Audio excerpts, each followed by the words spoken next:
حضرت انس بن مالک رضی اللہ تعالیٰ عنہ سے سوال کیا کہ آقا علیہ السلام کے عہد میں کس نے قرآن جمع کیا تھا، کون تھا قرآن جمع کرنے والا؟ تو حضرت انس بن مالک رضی اللہ تعالیٰ عنہ فرماتے ہیں کہ 4 صحابہ خاص تھے، ان کے علاوہ بھی بے شمار صحابہ ہیں،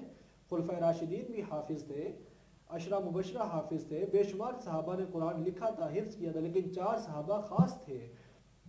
کون کون سے؟ حضرت ابی بن کعب، حضرت معاذ بن جبل، حضرت زید بن ثابت اور حضرت ابو زید رضی اللہ تعالیٰ عنہم۔ یہ صحابہ، ان کی خاص ڈیوٹی تھی کہ یہ قرآن کو جمع کرتے تھے اور لکھتے تھے اور اپنے پاس محفوظ کرتے تھے۔ اور ایک حدیث پاک میں حضرت ابو دردہ رضی اللہ تعالیٰ عنہ کا نام بھی آتا ہے کہ ان کا بھی یہ کام تھا کہ وہ قرآن پاک کو لکھتے، محفوظ کرتے اور اپنے پاس جمع کرتے تھے۔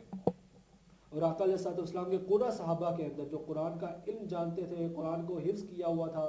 اور قرآن کو محفوظ کرنے والے تھے، اس کی تدوین کرنے والے تھے، اس کو جمع کرنے والے تھے، ان کے اندر بے شمار کا نام آتا ہے، جن کے اندر خلفائے اربعہ شامل ہیں، یعنی کہ حضرت سیدنا ابو بکر صدیق، حضرت عمر فاروق، حضرت عثمان غنی، حضرت علی المرتضیٰ رضی اللہ تعالیٰ عنہ۔ ان کے علاوہ حضرت طلحہ، حضرت سعد، حضرت عبداللہ بن مسعود، حضرت حذیفہ، حضرت سالم، حضرت ابو ہریرہ،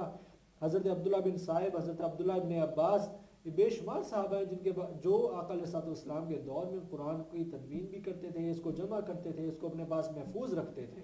لہٰذا یہ کہ آقا علیہ السلام کے دور کے بعد اس کو جمع کیا گیا اور کچھ پارے جو ہے وہ ہم سے مس ہو گئے، ہم تک نہ پہنچ سکے۔ جب اس کو جمع کیا جا رہا تھا تو بعض لوگ علاب شنا بولتے ہیں کہ بکری کھا گئی کچھ پارے، تو ایسا ہرگز نہیں ہے۔ قرآن آقا علیہ السلام کی اپنی حیات طیبہ میں حضور کے سامنے صحابہ کرام نے جمع کرنا شروع کر دیا تھا، اور یہ محفوظ تھا، سینوں میں بھی محفوظ تھا اور ہارڈ فارم میں، ہڈیوں پر لکھا ہوا، پتوں پر لکھا